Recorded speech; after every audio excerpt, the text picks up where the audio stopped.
कुर्सी खोकर खुली आसू सुप्रीमो की नींद, कहा भ्रष्टाचार के दलदल में है झारखंड। अधिकार यात्रा के दौरान गिरिडीह के देवरी में सुदेश महतो का कबूलनामा। एनआईए की स्पेशल टीम आज दरभंगा में आतंकी घटनाओं की आशंका के बाद मेहर आलम और मोहम्मद खुर्रम से होगी पूछताछ, दोनों को भेजा गया नोटिस। गृह मंत्री सुशील कुमार शिंदे आज रांची में आरयू के 28वें दीक्षांत समारोह में होंगे शामिल, सुरक्षा के पुख्ता इंतजाम।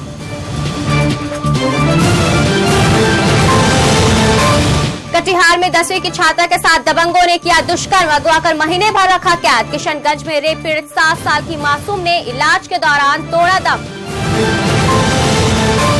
और देश की सबसे बड़ी मर्डर मिस्ट्री से आज उठेगा पर्दा। आरुषि हेमराज हत्याकांड पर सीबीआई अदालत सुनाएगी फैसला। राजेश और नुपुर तलवार पर भी तय होगी किस्मत। नमस्कार, आप देख रहे हैं भविष्य न्यूज। मैं हूं मनीषा और खबरों में बढ़ते हैं आगे।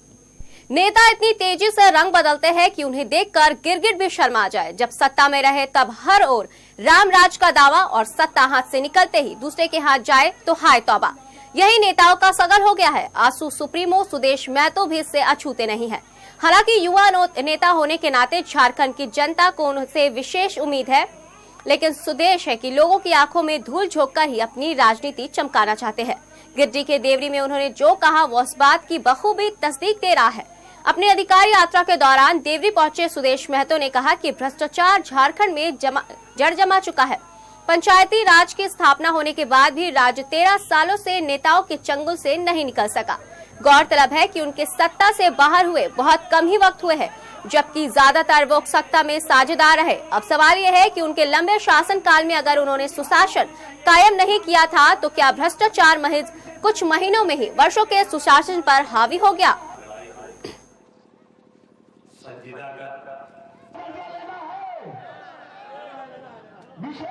पंचायती राज व्यवस्था को पूरे गांव में बहाल करने का, जनप्रतिनिधियों को गांव स्तर पर आस्था का केंद्र बनाने का और 500 की आबादी के बीच से एक जनप्रतिनिधि तैयार करने का संकल्प को स्थापित करने का। झारखंड विकास मोर्चा 30 नवंबर को राजभवन मार्च निकालेगा। पार्टी राज्यपाल को विशेष राज्य की मांग से संबंधित 1 लाख पत्र सौंपेगा। इसके लिए जेवीएम ने जन जागरण अभियान चलाकर लोगों से समर्थन मांगा है। कार्यक्रम की अगुवाई पार्टी के महानगर अध्यक्ष राजीव रंजन मिश्र कर रहे हैं। घर घर जाकर पर्चा और पंपलेट बांटे जा रहे हैं।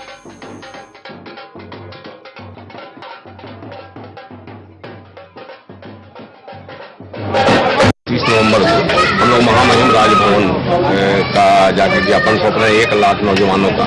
उसमें हस्ताक्षर युक्त ज्ञापन सौंपा जा रहा है कि हमको राज्य को विशेष। नीतीश सरकार के 8 साल पूरे होने पर जेडीयू ने पटना सिटी में कार्यकर्ता सम्मान समारोह का आयोजन किया। इस मौके पर कार्यकर्ताओं को सम्मानित करते हुए जेडीयू विधायक पूनम देवी ने कहा कि नीतीश सरकार ने विकास के कई काम किए हैं। उन्होंने राबड़ी देवी द्वारा जेडीयू को कंस बताए जाने की आलोचना करते हुए कहा कि विपक्षी पार्टियों के पास कोई मुद्दा नहीं है, लोगों को बहकाने के लिए ऐसी बयानबाजी हो रही है। इस मौके पर गुलाम रसूल बलियावी भी मौजूद रहे।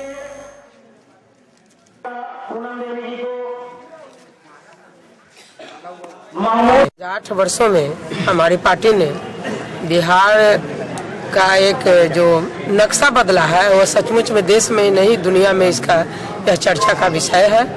आज से 8 साल पहले बिहार की स्थिति क्या थी और आज 8 सालों में बिहार विभिन्न क्षेत्रों में काफी तेजी से विकास किया है। झारखंड ने अपना 13वां सालगिरह मनाया। अन्य राज्यों से आगे निकलने के वादे किए, लेकिन राज्य के मुखिया पड़ोसी राज्य के रहमो करम पर मिले उधार की सवारी पर चल रहे हैं। एक रिपोर्ट।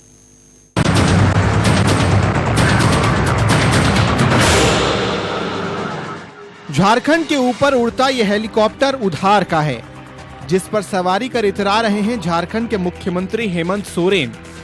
लेकिन ये भाड़े का है। दरअसल झारखंड सरकार के पास 3 हेलीकॉप्टर है, जो खराब हालत में करीब 1 सप्ताह से पड़ी है।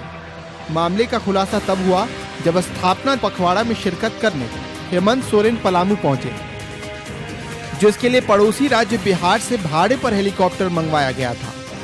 राज्य को प्रगति के पथ पर ले जाने का भरोसा देने वाले सीएम खुद दूसरे के भरोसे हैं, तभी तो जवाब देने के बजाय भागना पसंद करते हैं।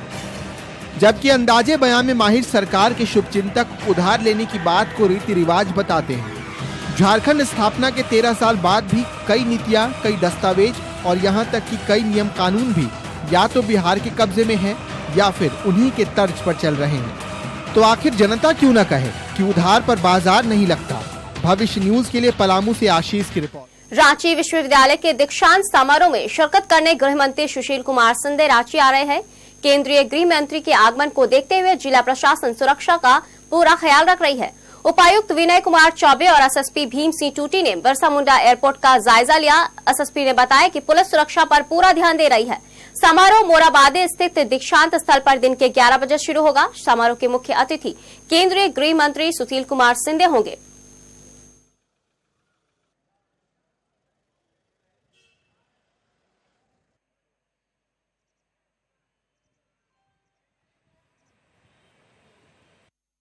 होम मिनिस्टर रांची आ रहे हैं। रांची यूनिवर्सिटी में एक कॉन्वोकेशन प्रोग्राम है 11 बजे से लेकर के 1 बजे के बीच।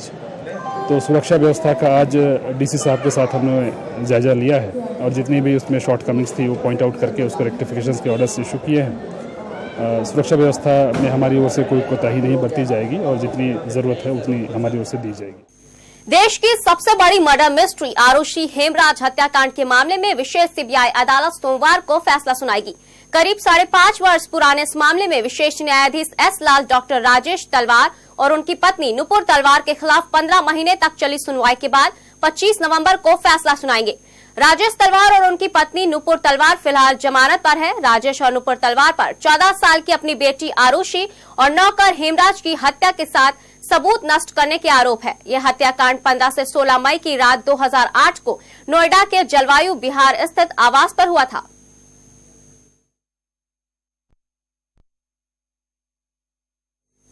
आतंकी घटनाओं की आशंका को देखते हुए आतंकी और उनके सहयोगियों पर एनआईए की दबिश लगातार बनी हुई है।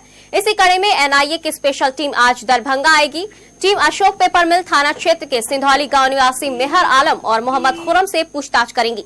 इसके लिए दोनों को यहां नोटिस भी भेज दिया गया है। नोटिस के अनुसार मेहर आलम और मोहम्मद खुरम को पूछताछ के लिए लहरीसराय थाने में दिन के 1 बजे बुलाया गया है। एसएसपी कुमार एकिल ने पीएम थाने को दोनों की उपस्थिति सुनिश्चित कराने का निर्देश दिया है।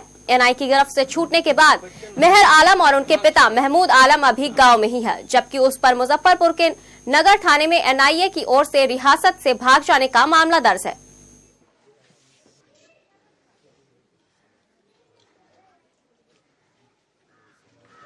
नोटिस में बस यही लिखा हुआ है कि खुर्रम पिता मोहम्मद जकी, जो मेरे भाई का नाम है, और उनको बुलाया गया है कि वो लहरियासराय एनआई से कुछ ये निर्देश मिला है कि खुर्रम को जो है लहरियासराय थाना में एपीएम में जो अपियर होना पड़ेगा। बस यही लिखा हुआ और 25 तारीख को अपियर होना हुआ। अच्छा, और किन किन लोगों को नोटिस आया है आपके भाई के अलावा? मेरे भाई के अलावा जो मुझे नोटिस मिला है उसमें तो लिखा हुआ है कि महमूद आलम, वो मेरे आलम के बारे में, पिता महमूद आलम। उसके बाद नीचे दूसरे नंबर पर मेरे भाई। झारखंड सरकार के उत्पाद और पीएचईडी मंत्री जयप्रकाश भाई पटेल की सुरक्षा में तैनात 3 जवानों का हथियार रहस्यमय तरीके से गायब होने का मामला सामने आया है। सुरक्षा में तैनात जैप-1 के 2 जवानों के AK-47 स्पेशल ब्रांच के 1 जवान का पिस्टल गायब है। ये जवान प्रत्येक दिन हर तरह पेयजल और स्वच्छता विभाग के परिसदन में रात को सोने के लिए गए थे। सुबह उठने पर हथियार गायब हो गए। मंत्री ने इसकी सूचना एसपी को दी। पुलिस अधिकारियों ने सुरक्षा में तैनात जवानों से पूछताछ की।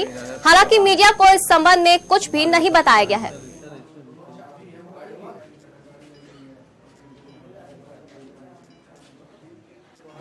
जवान का सामान नहीं मिल रहा है तो मैं तुरंत घटना स्थल पर गया, पर वहां पर जाते ही हमने सब तहकीकात किया कि क्या मामला है। सभी को मैंने बोला कि सामान।